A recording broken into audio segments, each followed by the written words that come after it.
Israel की सेना का फोकस अभी ईरान पर है, लेकिन इजराइल का खौफ इस समय पाकिस्तान में फैल चुका है। पाकिस्तान से ऐसी खबरें आ रही हैं कि नेतन्याहू ने ईरान के बाद पाकिस्तान को अपना अगला टारगेट बना लिया है, यानी ईरान को जंग में हराने के बाद पाकिस्तान पर अटैक शुरू हो जाएगा। सवाल यही उठ रहा है कि जैसे इराक में बहाना बनाया गया था मास डिस्ट्रक्शन वेपन्स का और अटैक किया गया था, इस तरह से यहाँ भी ये बहाना बनाया गया है कि न्यूक्लियर प्रोग्राम को सबोताज करना चाहता है इसराइल और अपने लिए खतरा समझता है अपनी। हर गुजरते दिन के साथ अब मैं इस नतीजे पर पहुंच रहा हूँ, और ये भी बीच में खदशा था कि भारत का भी इसमें हाथ है, जो कि जरूर होगा, अमेरिका का भी हाथ है, भारत का भी, लेकिन असल मास्टर इस सारे रजीम चेंज ऑपरेशन और जो सबसीक्वेंट तबाही है वो इसराइल है। कि अब जो ये सिचुएशन अनफोल्ड हुई है ईरान और इजराइल की, ये बहुत ख़तरनाक है। हमारा नेबर है ईरान, एक तरफ अफगानिस्तान के साथ हमारे ऊपर नीचे ताल्लुकात रहते हैं, इंडिया के साथ आपने देख लिया है we are on the brink of a nuclear war, और अब ईरान अगर जल रहा है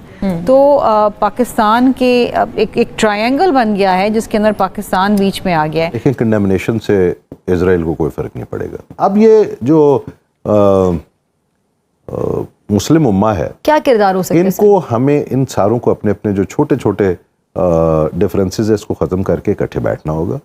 it's a very serious issue और इसको सीरियसली डिबेट करना होगा लीडर्स को, बेशक out of the site of media करें या जैसे भी करें, इसको सीरियसली डिबेट करके इसका हल निकालना होगा कि इजराइल की इस कंसिस्टेंट मैडनेस को बंद कैसे करना है। अभी जो इजराइल हमले कर रहा है और जिस तरीके से वो हमलावर हो चुका है ईरान के ऊपर, ये कोई नॉर्मल अटैक नहीं है, बल्कि वो फुली इसे सफा हिस्से से मिटाना चाहता है। वो इसे बिल्कुल एक रेत का रंबल का मैदान बनाना चाहता है, वो इसे इराक बनाना चाहता है, वो इसे तबाह करना चाह रहा है और इसे बिल्कुल खत्म करना चाह रहा है। इसकी हैसियत को, ईरान की हैसियत को मिटाना चाह रहा है। ईरान के अंदर एक छोटा सा इसराइल ऑलरेडी मुझे लगता है उन्होंने एस्टेब्लिश कर लिया है। इतनी जासूसी, कदम कदम पर इतने जासूस कि आपकी तमाम टॉप लीडरशिप, तमाम साइंसदान, उन्होंने प्रिसीजन से उनको मारा, सिर्फ उनकी फैमिलीज को और उनके घर को और उनके बेडरूम्स को उन्होंने निशाना बनाया।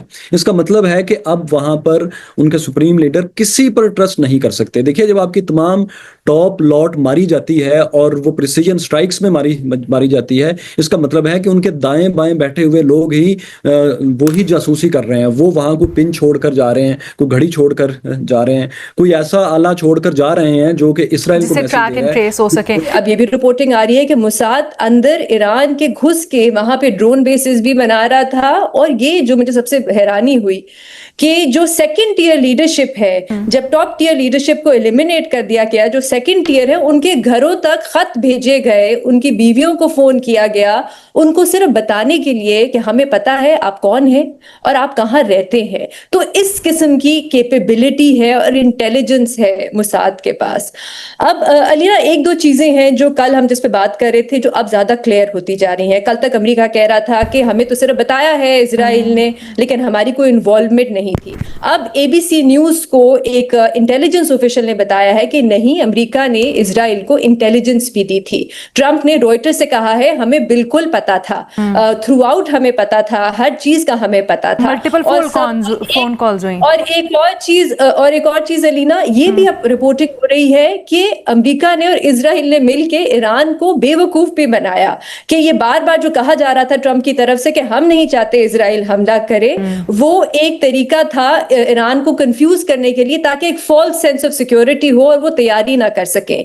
तो उनके जो सिक्योरिटी ऑफिशियल्स हैं वो अपने सेफ हाउसेज में नहीं गए, वो अपने घर चले जाते थे, अपनी मीटिंग्स कर रहे थे, जिसकी वजह से वो निशाना बने। और ये भी अलीना मेरे ख्याल से काफी हद तक वाज़ेह है कि ईरान की तरफ से भी बहुत मेजर किस्म की मिसकैलकुलेशन हुई है। उनका अंदाजा ये था कि जब तक हमारी अमेरिका से बात चल रही है, इजराइल जो है वो हम पे हमला नहीं करेगा, लेकिन हमने देखा कि 6th राउंड ऑफ टॉक से पहले ही उन्होंने हमला कर दिया। अच्छा, अब आगे क्या होगा अलीना?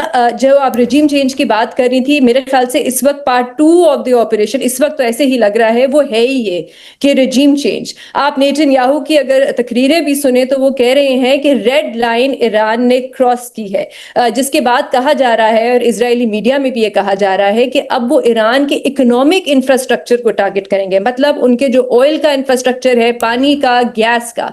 और इससे कोशिश ये होगी कि लोगों को, कि ईरान में जो लोग हैं वो इतने तंग आ जाएं कि वो सड़कों पे निकल आए और आके इस हुकूमत को घर भेज दें। अब आप देखें, नेतन्याहू अपनी अवी तकरीरों में ईरान के लोगों से बात कर रहे हैं और उनसे कह रहे हैं कि आप आज़ादी लें, हम तो ये आपके लिए कर रहे हैं, हम चाहते हैं कि आपको आज़ादी मिले। तो ये जो रिजीम चेंज ऑपरेशन है, मेरे ख्याल से ये पार्ट 2 है इसका। लेकिन रिजीम चेंज ऑपरेशन जो होती हैं, अमेरिका शायद सीखता नहीं है इससे, लेकिन उनकी हर वक्त बैकफायर ही करती है। और इसमें मेरी पर्सनल राय ये है कि अगर ईरान में एक प्रो अमेरिकन गवर्नमेंट आती है तो चाइना की तरफ से भी कुछ रेजिस्टेंस होगी। किस हद तक होगी ये हम कह नहीं सकते। एक छोटी सी जो इंटरेस्टिंग डेवलपमेंट हुई है वो ये कि कल ईरान का जो स्टेट टीवी है वो कह रहा था कि ये जो टॉक्स हैं ये सस्पेंड हो गई हैं। आज वो कह रहे हैं कि देखें, हमें उनके जो फॉरेन मिनिस्ट्री है उन्होंने कहा है कि कोई फायदा नहीं है अमेरिका से बात करने का, लेकिन अभी तक हमने फाइनल फैसला नहीं किया। तो ये हो सकता है कि कल कोई ना कोई हो सकता है कि शायद बेनज़ीर क्या आप एक्सपेक्ट क्या कर रही हैं? क्या ये कंटेन रहेगी ईरान और इसराइल के दरमियान में ही जंग, या फिर मज़ीद ये खित्ते में फैल सकती है? अरीना, अभी तो मुझे लग रहा है कि ये बहुत ही वन साइडेड होगी, जिसमें इजराइल जो है वो ईरान पे हमला करेगा। ये याद रखें, क्योंकि मैंने नेतन्याहू की बायोग्राफी भी एक दफ़ा पढ़ी थी, वो उनकी ये लेगेसी का, वो अपनी लेगेसी का हिस्सा समझते हैं इसको। वो चाहते, वो पिछले कुछ 25 सालों से ये कह रहे थे कि मैं ईरान पे हमला करूंगा। तो उनके लिए, और अगले साल इलेक्शन है इजराइल में, तो उनके लिए ये बहुत बड़ी जीत है, वो उसको दिखाने की कोशिश करेंगे। लेकिन लग रहा है कि डी एस्केलेशन की कोशिशें की जा रही है। सऊदी अरेबिया ने ट्रंप से बात की है, कतर ने बात की है, तो हो सकता है कि कल कोई ब्रेक थ्रू हो, कहना बहुत मुश्किल है इन हालात में। ओके, मज़हर अब्बास साहब, जिस तरह अभी बेनज़ीर ने भी कहा और फैसल ने तो खुलकर कह दिया, वो समझते हैं कि जिस तरह से इंटेलिजेंस ब्रीच हुआ है ईरान के अंदर, जिस तरह से सॉफ्ट टारगेट बन गया एक तरह से ईरान, और झांसे में आ गया सादा अल्फाज में अमेरिका और इसराइल के, तो अब सुप्रीम लीडर को रिज़ाइन कर देना चाहिए। क्या आप समझते हैं ये दुरुस्त अप्रोच होगी यहाँ से फॉरवर्ड? और फिर ऑफ कोर्स हमारा बड़ा सवाल, क्या आपको फैलती हुई लग रही है जंग या रुक जाएगी? देखिए, पहली चीज़ तो ये कि हम ज़ाहिर है, हमारी बिल्कुल फैसल ने ठीक कहा कि हमारा असेसमेंट ही हो सकता है, हम दूर से बैठे इस चीज़ को एनालाइज ही कर सकते हैं। लेकिन क्या बदकिस्मती है कि हम जिस दुनिया में रह रहे हैं वहाँ जंगों की बुनियाद पे इलेक्शन लड़े जाते हैं।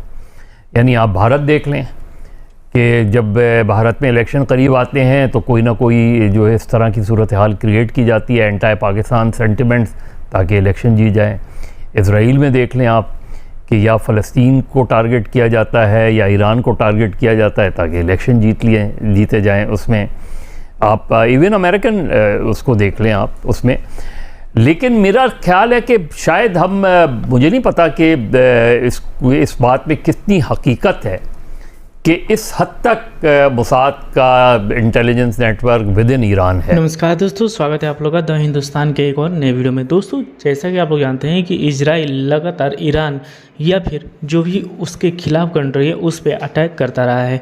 लेकिन अब जो चीज़ें आ रही हैं उसको लेके पाकिस्तान में अब ये भी सवाल उठने लगे हैं कि क्यों पाकिस्तान जो है वो इजराइल के खिलाफ नहीं बोल रहा है। दोस्तों, पाकिस्तानी मीडिया में भी लगातार कई दिनों से ये सवाल चल रहे हैं और अब पाकिस्तानी मीडिया में नरेंद्र मोदी और इजराइल के राष्ट्रपति नेतन्याहू के बारे में चर्चा चल रही है कि ये दोनों बहुत अच्छे दोस्त हैं। और जब भारत पाकिस्तान युद्ध हुआ था तब इजराइल ने जो है वो बिना कुछ सोचे जो है वो भारत का साथ दिया था, और इसीलिए भारत जो है वो यहाँ पे जो है वो इजराइल का साथ दे रहा है। हालांकि भारत ने इजराइल से भी बात करते हुए या फिर जो ईरान है उनसे भी बात करते हुए यही कहा है कि ये युद्ध को रोक देना चाहिए। लेकिन फिर भी पाकिस्तानी मीडिया ये परसेप्शन बनाने की कोशिश कर रही है कि दोनों एक जैसे हैं। दोस्तों, अगर हम बात करें पाकिस्तानी मीडिया की, तो पाकिस्तानी मीडिया में इस बात का भी डर का माहौल है कि ईरान के बाद अगला नंबर पाकिस्तान का भी हो सकता है। क्योंकि अगर आप ईरान पे अटैक करने की अगर आप सोच देखें तो वो इसलिए इजराइल ने किया है क्योंकि ईरान जो है वो न्यूक्लियर बम बना रहा है, और न्यूक्लियर बम अगर ईरान बना लेता है और प्रूव कर देता है तो फिर वो दुनिया में सबसे पहला देश इजराइल ही होगा जिस पे वो अपना निशाना बनाएगा। तो इसी को लेकर कहीं ना कहीं जो इजराइल है उसने जो है वो ईरान के ऊपर ये बम दागी है, उनके ठिकानों पे जो है अटैक किया है ताकि जो बम है वो ईरान ना बना सके।